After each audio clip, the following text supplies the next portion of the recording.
Good day everyone! Welcome back sa ating 28-day Bible Study kung saan ay isa-isa nating pinag-aaralan ang 28 fundamental beliefs ng Seventh-day Adventist Church. Sa ating nakaraang pag-aaral ay napag-usapan natin ang kasal at pamilya. Ngayon naman ay nasa ika-24 na paniniwala na tayo. Ang paniniwala kay Kristo at sa makalangit na santuaryo. May tanong ako sa inyo. Kapag nagkasala tayo, sino ang namamagitan para sa atin sa langit? Kapag tayo ay nangihina, natatakot, o nag-aalala tungkol sa kaligtasan, sino ang ating nilalapitan? Ang magandang balita ay ito. Mayroon tayong buhay na tagapagligtas na ngayon ay naglilingkod para sa atin sa langit. Si Jesus ay hindi lamang namatay para sa atin sa krus. Siya rin ay nabuhay, umakyat sa langit, at ngayon ay naglilingkod bilang ating mataas na saserdote sa makalangit na santuaryo. Ngayon, pag-usapan natin ang 6 na mahalagang katotohanan tungkol sa ministeryo ni Kristo sa makalangit na santuaryo. Una, si Jesus ang ating mataas na saserdote. Sabi sa Hebreo 8:1-2, mayroon tayong isang mataas na saserdote na naupo sa kanan ng trono ng kamahalan sa kalangitan, isang ministro ng santuaryo at ng tunay na tabernakulo na itinayo ng Panginoon at hindi ng tao. Noong panahon ng Lumang Tipan, ang mga saserdote ang namamagitan sa pagitan ng Diyos at ng tao. Ngunit ngayon, si Jesus mismo ang ating mataas na saserdote. Hindi na natin kailangan ng ibang tagapamagitan. Direkta tayong makakalapit sa Diyos sa pamamagitan ni Kristo. Napakagandang isipin na sa bawat panalangin natin, may Jesus na nakikinig at namamagitan para sa atin. Ikalawa, ang santuaryo sa lupa ay larawan lamang ng gawain ni Kristo. Noong panahon ni Moises, iniutos ng Diyos ang pagtatayo ng santuaryo sa ilang.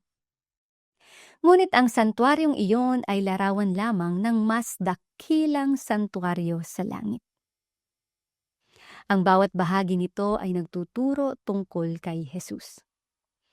Ang altar ng handog ay tumutukoy sa kanyang sakripisyo sa krus.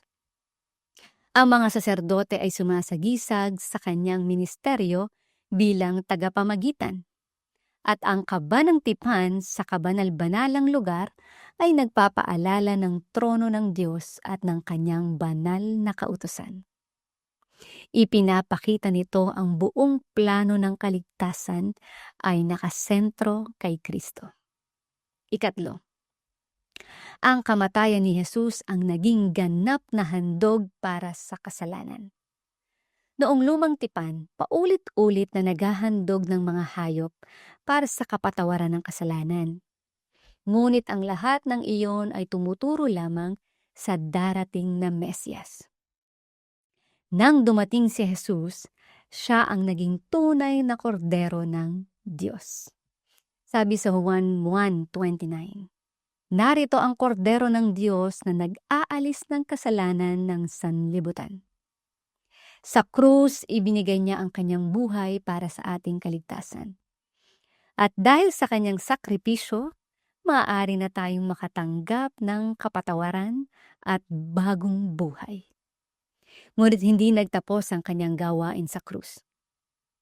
Pagkatapos ng kanyang muling pagkabuhay, umakyat siya sa langit upang ipagpatuloy ang kanyang ministeryo para sa atin. Ika-4, si Jesus ay namamagitan para sa atin araw-araw. Sabi sa Romans 8:34, si Kristo Jesus na namatay, oo, na muling nabuhay, ay nasa kanan ng Diyos at siya ay namamagitan para sa atin. Napakahalaga ng katotohanan ito. Kapag tayo ay nagkakasala at nagsisisi, hindi tayo nag-iisa. May tagapagtaguyod tayo sa langit. May Jesus na handang magpatawad. May Jesus na handang tumulong. May Jesus na hindi sumusuko sa atin kahit paulit-ulit tayong nadadapa. Kaya maaari tayong lumapit sa Diyos ng may pagtitiwala at pag-asa. 5, si Kristo ang gumaganap ng gawain ng paghuhukom sa makalangit na santuaryo. Sa Daniel 8:14 mababasa natin, hanggang sa 2,300 hapon at umaga, kung magkagayoy lilinisin ang santuaryo. Bilang mga Seventh-day Adventist, naniniwala tayo na ang paglilinis ng santuaryo ay tumutukoy sa huling yugto ng ministeryo ni Kristo sa langit bago ang kanyang pagbabalik. Tinatawag din natin itong gawain ng paghukom. Ngunit hindi ito dapat katakutan ng mga taong nagtitiwala kay Jesus. Bakit? Dahil ang ating hukom ay siya ring ating tagapagligtas. Ang ating hukom ay siya ring namatay para sa atin sa krus. Kaya ang paghuhukom ay mabuting balita para sa mga nananatili kay Kristo. 6, ang ministeryo ni Kristo sa santuaryo ay naghahanda sa atin para sa kanyang pagbabalik. Hindi magtatagal at matatapos ang gawain ni Jesus sa makalangit na santuaryo. Pagkatapos nito ay darating na siya upang kunin ang kanyang bayan. Kaya habang may panahon, inaanyayahan niya tayong magsisi, magtiwala, at manatiling tapat sa kanya. Ang mensahe ng santuaryo ay hindi lamang tungkol sa propesiya. Ito ay mensahe ng pag-asa, mensahe ng biyaya, at mensahe ng paghahanda para sa muling pagdating ni Jesus. Kaya ano ang ating paniniwalaan ngayon? Si Jesus ang ating mataas na saserdote. Ang makalangit na santuaryo ang sentro ng kanyang ministeryo para sa atin. Ang kanyang kamatayan sa krus ang nagbigay ng kapatawaran ng kasalanan. Siya ay namamagitan para sa atin araw-araw. Siya ang gumaganap ng gawain ng paghuhukom bago ang kanyang pagbabalik. At balang araw, babalik siya upang kunin ang kanyang bayan. Mga kaibigan, napakagandang malaman na may Jesus na nasa langit na hindi nakakalimot sa atin.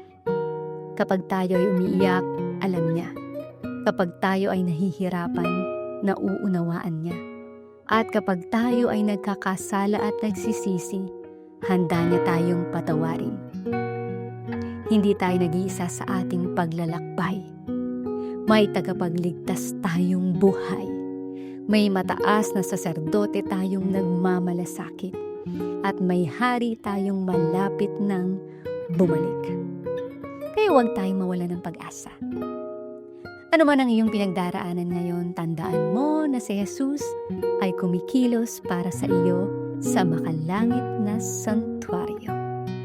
Maraming salamat sa pagsama sa ating pag-aaral. Muli ako si Mary Me na nagpapaalala. Mary Me ka mang kasalanang nagawa.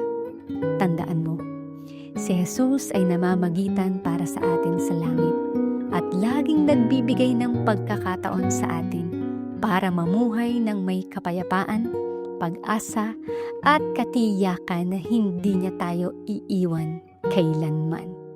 God bless us all.